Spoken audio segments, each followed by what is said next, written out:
Hello student, this is science cam. आज हम discuss करने वाले हैं electrochemical series.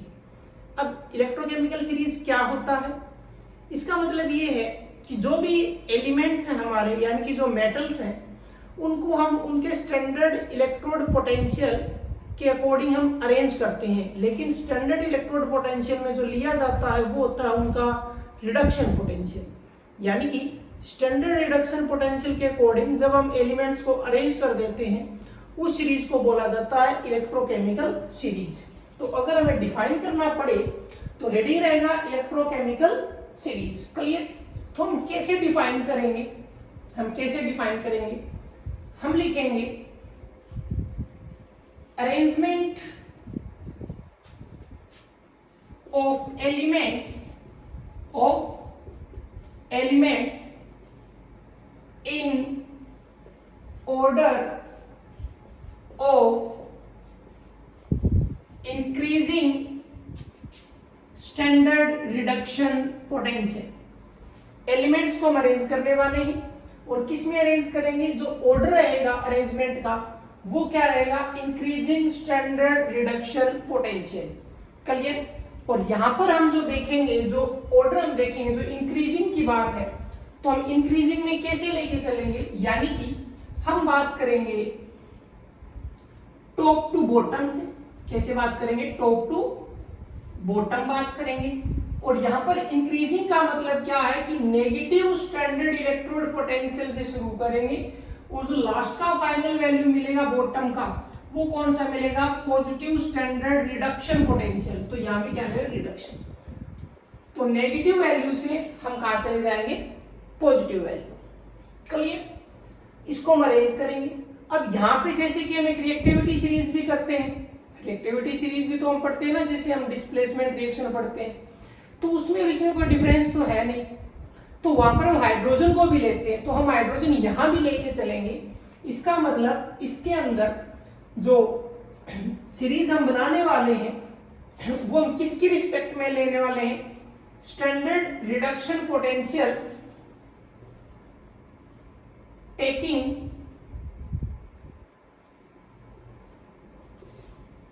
in respect of hydrogen. किसके अकॉर्डिंग लेंगे हम? हाइड्रोजन के अकॉर्डिंग लेंगे। करिए, इस बात को समझ लो ध्यान से। ओके, तो पहले आप ये लिखिए, क्योंकि पहले हमें यहाँ पे सीरीज बनाना पड़ेगा। तो पहले तो इतना समझ लो कि जो ऑर्डर होगा वो इंक्रीजिंग होगा स्टैंडर्ड रिडक्शन पोटेंशियल, क्योंकि आईपीएससी के अकॉर्डिंग जो स्टैंडर्ड इलेक्ट्रोड पोटेंशियल है वो कौन सा लिया जाता है? ऑक्सीडेशन की बजाय रिडक्शन लिया जाता है। टॉप टू बॉटम हम अरेंज करने वाले हैं। वैल्यू नेगेटिव से कहां जाएगी? पॉजिटिव जाएगी। और किसकी रिस्पेक्ट में करेंगे? हाइड्रोजन। जैसे रिएक्टिविटी सीरीज में हाइड्रोजन आता है, वैसे ही इलेक्ट्रोकेमिकल सीरीज में भी हम हाइड्रोजन को शामिल करेंगे। तो पहले लिखिए अच्छे से, फिर देखते हैं ओके कि कौन से कैसे है। इलेक्ट्रोकेमिकल सीरीज को अलग अलग तरीके से बनाया जा सकता है। बनाने का मतलब हम उसको कैसे रिप्रेजेंट कर रहे हैं, अब यहां पर एक चीज आप ध्यान कर लेना, क्योंकि हम रिडक्शन की बात कर रहे हैं। हम किसकी बात कर रहे हैं? रिडक्शन की। और रिडक्शन की बात कर रहे हैं, स्टैंडर्ड रिडक्शन पोटेंशियल देख रहे हैं। तो स्टैंडर्ड रिडक्शन पोटेंशियल में इलेक्ट्रॉन गेन किए जाते हैं। क्या गेन किए जाते हैं? इलेक्ट्रॉन गेन हो रहे हैं। अब गेन हो रहे हैं तो मुझे दो तरीके से चलना पड़ेगा। जब भी रिडक्शन की हम बात कर रहे हैं, किसकी बात कर रहे हैं? रिडक्शन की।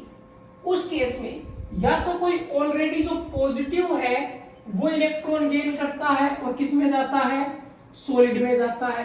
या ऑलरेडी जो सॉलिड स्टेट में वो इलेक्ट्रॉन गेन करता है और किस में जाता है? नेगेटिव में जाता है। ये दो ही कंडीशन होगी।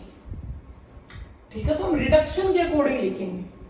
तो जो सबसे पहले हम लिखते हैं एलिमेंट, और जब हम एलिमेंट लिखेंगे तो सबसे पहले हम बातचीत कर लेते हैं। जैसे कि हमने शुरू किया लिथियम से। क्लियर? हमने लिथियम लिखा। लिथियम के बाद हम लिख लेते हैं potassium, calcium, sodium, magnesium, aluminium, zinc, chromium, और उसके बाद हम ले लेते हैं लेड, और फिर हम ले लेते हैं, यहां पर है हाइड्रोजन, क्योंकि हाइड्रोजन की रिस्पेक्ट में हम लिख रहे हैं तो हाइड्रोजन हमें कंसीडर करना पड़ेगा। तो यहाँ पर क्या आ गया? हाइड्रोजन। याद होता है तो ठीक है, वरना रैंडम दिखा दीजिए।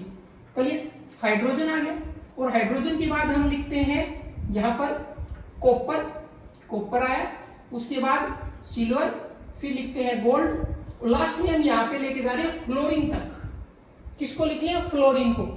ओके, और रिप्रेजेंटेशन कई बार क्या, तो बुक में अलग अलग तरीके से दिखाया होता है, तो रिप्रेजेंटेशन भी दिखा दी जाती है। रिप्रेजेंटेशन का मतलब क्या? अब ये मैंने सारे क्या लिख दिए? एलिमेंट लिख दिए। अब मैं रिप्रेजेंटेशन की अगर बात करूं कि मुझे रिप्रेजेंटेशन दिखाना है, तो जैसे लिथियम का रिप्रेजेंटेशन क्या हुआ? Li+, एक इलेक्ट्रॉन लेगा और क्या बनेगा? लिथियम। तो सभी का नाम कुछ कुछ लिख देता हूं। जैसे कैल्शियम की बात करें तो कैल्शियम 2 पॉजिटिव कितने इलेक्ट्रॉन लेगा? 2 इलेक्ट्रॉन, क्या बनेगा? कैल्शियम।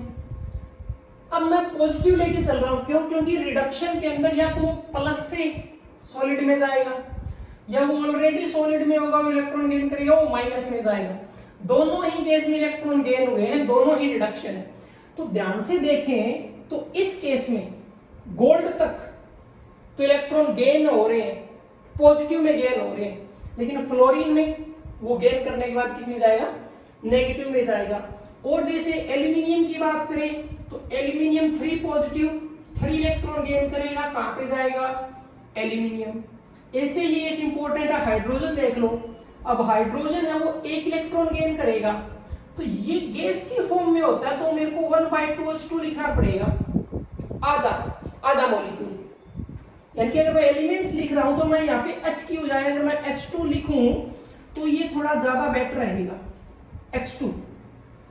तो ये है रिप्रेजेंटेशन। अब मैं फ्लोरीन को अगर रिप्रेजेंट करूं तो ध्यान से देखना कि फ्लोरीन है वो इलेक्ट्रॉन गेन करेगा और क्या बनाएगा? F नेगेटिव बनाएगा।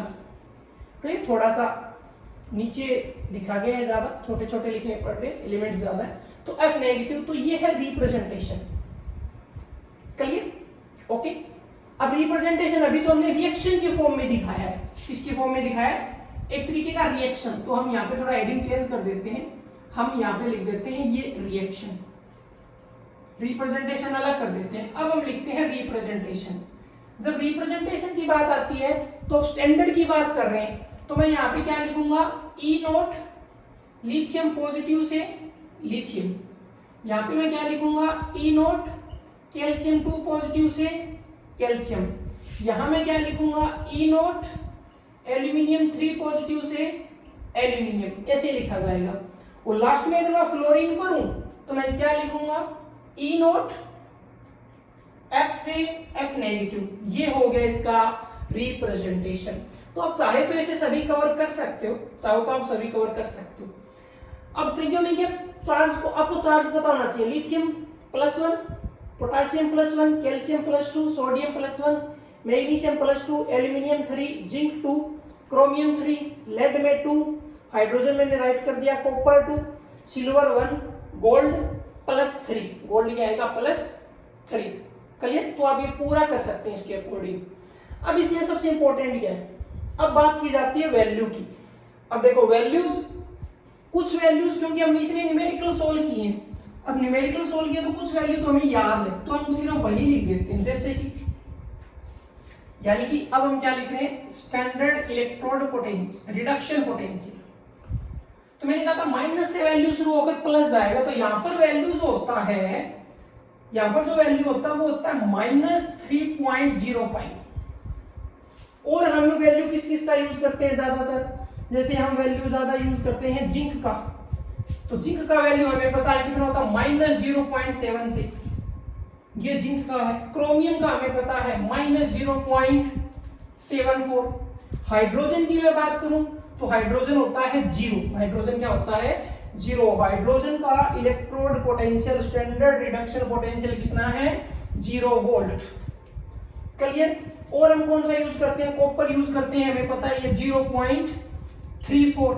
और हम क्या यूज करते हैं? जैसे सिल्वर करते हैं 0.80।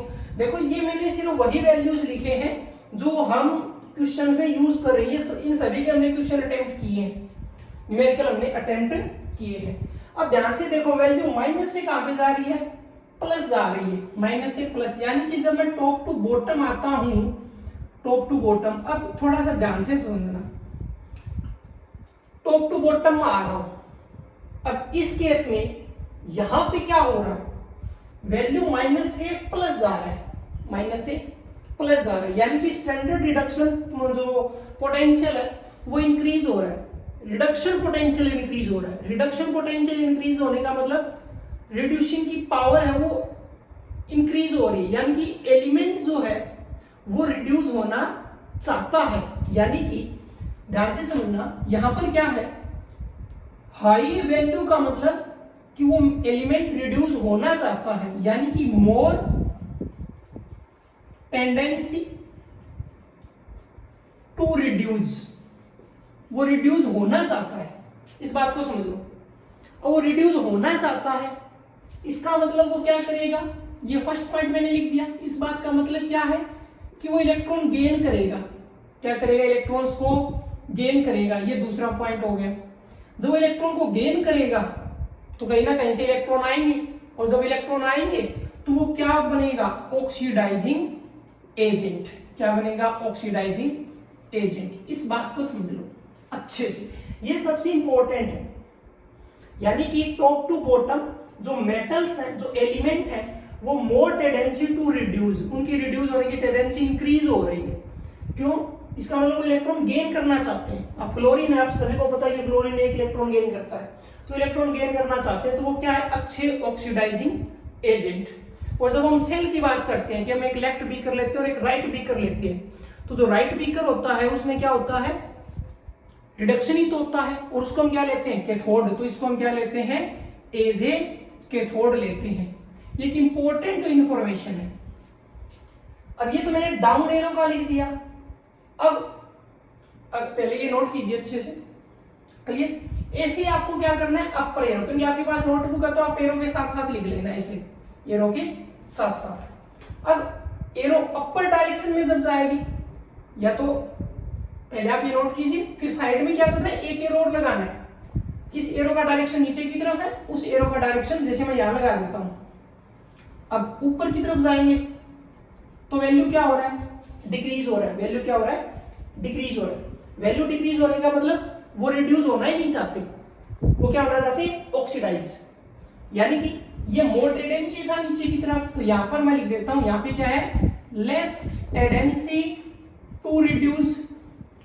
वो रिड्यूस होना ही नहीं चाहते, वो रिड्यूस नहीं होंगे तो क्या होंगे, वो ऑक्सीडाइज होना चाहेंगे। और अगर वो ऑक्सीडाइज होना चाहेंगे, इस बात का मतलब क्या है, वो इलेक्ट्रॉन डोनेट करेंगे। क्या करेंगे, इलेक्ट्रॉन डोनेट करेंगे। और जब वो इलेक्ट्रॉन डोनेट करेंगे, इस बात का मतलब क्या है, इस बात का मतलब क्या है कि जब वो डोनेट करेंगे तो कोई ना कोई गेन करेगा, और गेन करेंगे तो वो क्या बन जाएंगे, रिड्यूसिंग एजेंट। क्लियर।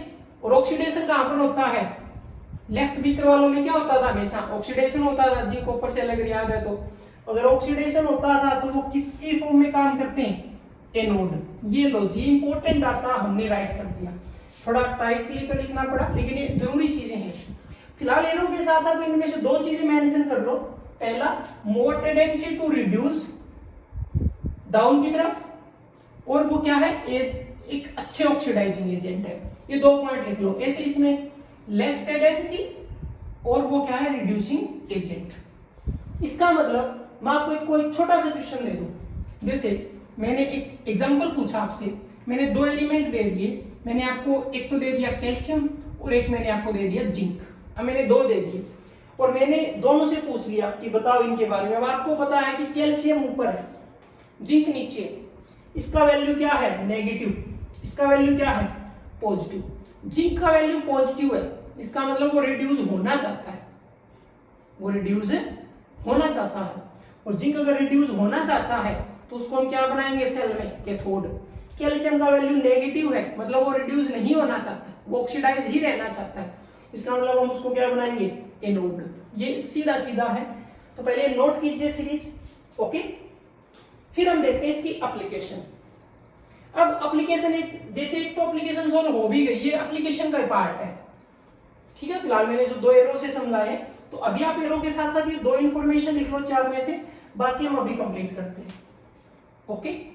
लिखो पहले, नोट करो, फिर हम देखते हैं इसको दोबारा से, ओके, ठीक है जी। तो पहले हमने एलिमेंट्स लिखे, फिर हमने रिएक्शन लिखा, फिर हमने रिप्रेजेंटेशन लिखा, फिर हमने वैल्यूज लिखी, फिर हमने ऑर्डर को डिफाइन किया कि टॉप टू बॉटम क्या होगा और बॉटम टू टॉप क्या होगा। ओके, इलेक्ट्रोकेमिकल सीरीज आराम से समझ में आएगी अगर पीछे के लेक्चर क्लियर है तो। क्लियर। अब हम समझते हैं एप्लीकेशन। क्या समझते हैं? Application.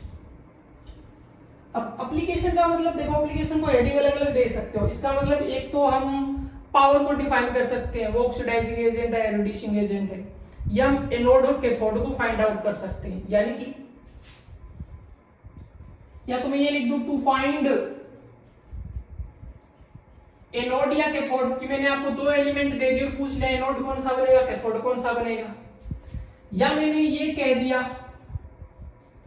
To find good oxidising agent या रिड्यूसिंग एजेंट, कौन सा ऑक्सीडाइजिंग एजेंट अच्छा और कौन सा रिड्यूसिंग एजेंट। कोई भी हेडिंग लगा लो, सोल्व करते हैं। अब इसको ध्यान से देखो, इसको सोल्व करना शुरू करते हैं, इसका सॉल्यूशन बनाते हैं। अब हमने टॉप टू बॉटम देखा, तो किसी एक को उठा लेते हैं। मान लो बात कर लेते हैं ऑक्सीडाइजिंग एजेंट की। किसकी बात कर लेते हैं? Oxidising agent. अब जो ऑक्सीडाइजिंग एजेंट होगा, उस बात का मतलब क्या है? इसका मतलब अभी कि वो खुद रिड्यूस होगा, खुद रिड्यूस होगा। अगर वो खुद रिड्यूस हो रहा है तो वो इलेक्ट्रॉन को गेन करेगा। इलेक्ट्रॉन को क्या करेगा? गेन करेगा। गेन करेगा तो किसी से लेगा, तो देने वाले का ऑक्सीडेशन, लेने वाले का रिडक्शन, और जिसका रिडक्शन होता है उसी को क्या बोलते हैं? Oxidising agent. तो ये क्या होंगे? इलेक्ट्रॉन गेन करेंगे। अब जब इलेक्ट्रॉन गेन करेंगे ना, इसका मतलब इनका क्या होगा? हाई स्टैंडर्ड रिडक्शन पोटेंशियल, क्योंकि ये रिड्यूस होना चाहते हैं। और हाई वैल्यू का मतलब क्या होगा? हाई वैल्यू का मतलब होगा या तो पॉजिटिव वैल्यू होगी या तो पॉजिटिव होंगे, जैसे कि जिंक हो गया, कॉपर हो गया, सिल्वर हो गया। क्लियर? सॉरी, जिंक क्या, जिसके हम क्या बात कर रहे थे, मान लो सिल्वर हो गया और कॉपर हो गया। या नेगेटिव तो होगा लेकिन नेगेटिव लेस वैल्यू होगा, जैसे कि जिंक हो गया। अब जिंक का वैल्यू -0.76 होता है। क्लियर? तो वैल्यू तो छोटा है ना, यानी कि हाइड्रोजन से ऊपर और नीचे। क्लियर? तो या तो पॉजिटिव वैल्यू मिलेगा, और अगर नेगेटिव वैल्यू तो नेगेटिव वैल्यू छोटा होगा, क्योंकि नेगेटिव वैल्यू जितना छोटा होता है एक्चुअल में उतना ही बड़ा होता है, क्योंकि वो जीरो के पास का होता है। तो इस बात को समझ लो। और ये कहां मिलेंगे? ये बिलो इन सीरीज मिलेंगे। बिलो इन सीरीज, सीरीज में नीचे मिलेंगे। इस बात को समझ लो। और ये क्या काम करेंगे? क्योंकि इलेक्ट्रॉन को गेन कर रहे हैं तो एज ए कैथोड काम करेंगे। ये एज ए कैथोड काम करेंगे। समझ गए? राइट बीकर की बात हो रही है।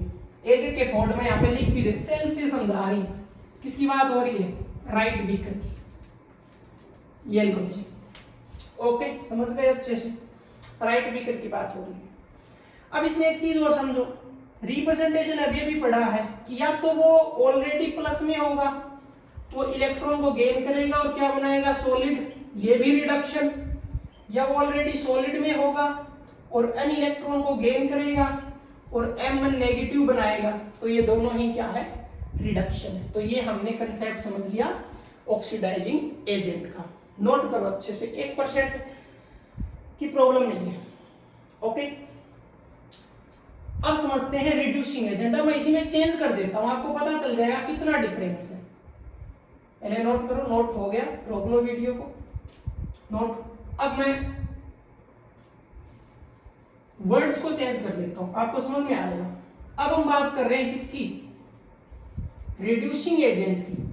और जो रिड्यूसिंग एजेंट होता है वो खुद का ऑक्सीडाइज करता है, क्योंकि खुद के इलेक्ट्रॉन रिलीज करेगा। खुद के इलेक्ट्रॉन रिलीज करेगा तो खुद का ऑक्सीडेशन। अब उसके इलेक्ट्रॉन चलकर दूसरे के पास जाएंगे, दूसरा गेन करेगा तो उसका रिडक्शन हो गया। तो ये क्या बना? Reducing agent. तो ये इलेक्ट्रॉन क्या करता है? डोनेट करेगा। और ये इलेक्ट्रॉन डोनेट करेगा तो इसका रिडक्शन पोटेंशियल क्या होगा? लेस। और लेस का मतलब क्या होता है? लेस का मतलब होता है नेगेटिव वैल्यू, लेस का मतलब क्या होता है, नेगेटिव वैल्यू होगा। एग्जाम्पल लिख सकते हो, जैसे कि सोडियम हो गया, लिथियम हो गया, कैल्शियम हो गया। और लेस होगी तो ये सीरीज में कहां मिलेंगे, ऊपर मिलेंगे, अबो इन सीरीज। और अबो इन सीरीज मिल रहे हैं तो ये किस में काम करेंगे, ये एनोड में काम करेंगे। और अगर ये एनोड में काम कर रहे हैं तो कौन सा विकर बनेगा, सेल के अकॉर्डिंग लेफ्ट बनेगा। क्लियर, क्या बनेगा, लेफ्ट बनेगा। लेकिन अब ये डोनेट करने वाले हैं तो रिएक्शन हो गया चेंज, रिएक्शन हो गया चेंज, क्योंकि इनकी टेंडेंसी क्या होगी, इनकी टेंडेंसी होगी ऑक्सीडाइज होने की, Mn पॉजिटिव प्लस में n इलेक्ट्रॉन। ओके, तो ये हो गया रिड्यूसिंग एजेंट। अब देखो कितना चेंज किया, बिल्कुल।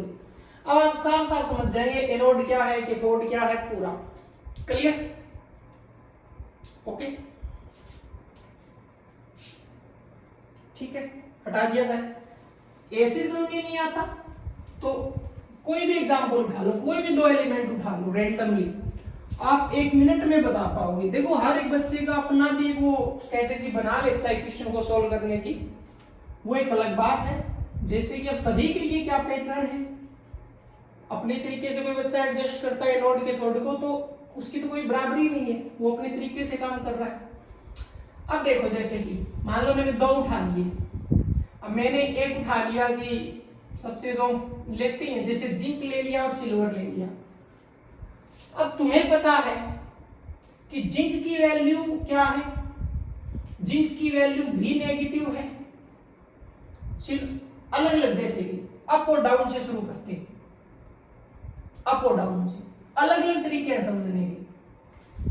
अब हमें पता है ये ऊपर आता है, ये नीचे आता है, ये भी नेगेटिव है वैल्यू में, और ये वैल्यू में क्या है, सिल्वर नीचे आता है, तो सिल्वर क्या है, पॉजिटिव है।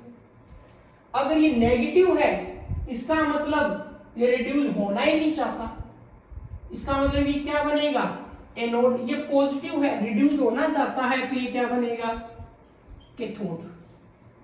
क्लियर, ऐसे अंदाजा लगाना है, सीरीज याद रखना। और वैसे सिंपल भाषा में हमने जब जिंक को ऊपर सेल किया तब हमने बात की थी कि जो मोर रिएक्टिव होता है वो हमेशा ही एनोड बनेगा, यानी कि वो ऑक्सीडेशन होगा। तो वैसे हमें पता है कि ये मोर रिएक्टिव है, ये क्या है, जिंक क्या है, मोर रिएक्टिव, और सिल्वर क्या है, लेस रिएक्टिव। तो ये यहां से भी सॉल्व हो जाता है। क्लियर, तभी तो मैं कह रहा हूं हर एक का अपना अपना तरीका होता है। रिएक्टिविटी सीरीज में और इलेक्ट्रोकेमिकल सीरीज में कोई डिफरेंस थोड़ी है, ठीक है ना। ध्यान से देखोगे तो कहीं 1-2 एलिमेंट्स का ही हेरफेर मिलेगा, बाकी नहीं मिलेगा। ओके, अब सेकंड एप्लीकेशन में एक पॉइंट और आता है, to check the spontaneity of cell. Spontaneity of cell का मतलब है कि सेल स्पॉन्टेनियस है या नहीं है, सेल अपने आप वर्क करेगा या नहीं करेगा, सेल स्पॉन्टेनियस है या नहीं है। इस केस में कि अगर हमें बात करनी है पूरी सेल की, तो सेल की बात करनी है तो हमें लेफ्ट साइड भी देखना है और हमें राइट भी देखना है, यानी कि इसका रिडक्शन पोटेंशियल, इसका रिडक्शन पोटेंशियल। तो बात किस पर चली गई, ईएमएफ पर चली गई। तो ईएमएफ अगर ग्रेटर देन 0 है तो सेल क्या है, स्पॉन्टेनियस। और अगर ये लेस देन 0 है तो जो सेल है वो क्या है, नॉन स्पॉन्टेनियस। इस बात को दिमाग में डाल लो, स्पॉन्टेनियस और नॉन स्पॉन्टेनियस। मतलब क्या, मतलब इसका ये है कि अगर हम ईएमएफ अगर हम निकाल रहे हैं तो हम क्या करते हैं, जैसे हम स्टैंडर्ड की बात करें तो स्टैंडर्ड को ही समझ लेते हैं। स्टैंडर्ड ये मैंने लिखा तो हम स्टैंडर्ड के अकॉर्डिंग ही समझ लेते हैं। तो हम रिडक्शन पोटेंशियल लेते हैं किसका, कैथोड का, उसमें से माइनस करते हैं रिडक्शन पोटेंशियल किसका, एनोड का। अब ग्रेटर देन 0 चाहिए, इसका मतलब कि जो स्टैंडर्ड रिडक्शन पोटेंशियल है किसका, कैथोड का, वो वैल्यू में बड़ा होना चाहिए किससे, एनोड से। किससे बड़ा होना चाहिए, एनोड से। समझ गए बात को? ओके, ये बड़ा है क्योंकि ये माइनस हो रहा है, तो ये ज्यादा होना चाहिए और ये कम। नॉर्मल केस में ऐसा ही हम देखते हैं। कई बार क्या होता है, ये माइनस है तो माइनस माइनस क्या हो जाता है, प्लस, ऐसा भी हो जाता है। जैसे अब हम जो सेल हम पढ़ के आए हैं, हमने पढ़ा जिंक कॉपर सेल। अब इसको देखते हैं स्पॉन्टेनियस है या नहीं। अब जिंक की बात करें तो जिंक अभी भी देखा है, जिंक का वैल्यू -0.76, कॉपर का वैल्यू 0.34। अब मैंने अभी भी लिखा कि कैथोड बड़ा होना चाहिए। अब इसमें जिंक और कॉपर में आप देख लो कैथोड कौन सा है। जाहिर सी बात है कॉपर क्या होगा, कैथोड, तो कैथोड माइनस एनोड, तो मैंने अभी भी कहा था माइनस माइनस प्लस भी हो जाएगा, यानी कि जब ई ऑफ सेल निकालेंगे ई नोट तो क्या होगा 0.34 माइनस और माइनस प्लस तो 0.76। और जैसे अभी याद आया कि तो क्वेश्चन भी किया था तो आंसर क्या आया था 7 10 1.1 वोल्ट आया था। और 1.1 मतलब ग्रेटर देन 0, यानी कि ये सेल क्या है, स्पॉन्टेनियस है। उल्टा कर दो, उल्टा करने से शायद नहीं होगा। मैं कह दूं कि कॉपर और जिंक का सेल है, अब कॉपर पहले जिंक बाद में, अब वहां पे वैल्यू देख लो उल्टी आएगी। तो लेस देन 0 आया तो नॉन स्पॉन्टेनियस, ग्रेटर देन 0 आया तो स्पॉन्टेनियस। क्लियर? तो ये था इलेक्ट्रोकेमिकल सीरीज, बहुत ही सही हमने कर लिया। ओके, ध्यान से करो, सारे वैल्यूज याद नहीं होते, कुछ वैल्यूज कर लो, सारे एलिमेंट याद नहीं होते, डैश लगा के मेन लिख लो। ओके, तो अब मिलते हैं नेक्स्ट टॉपिक में।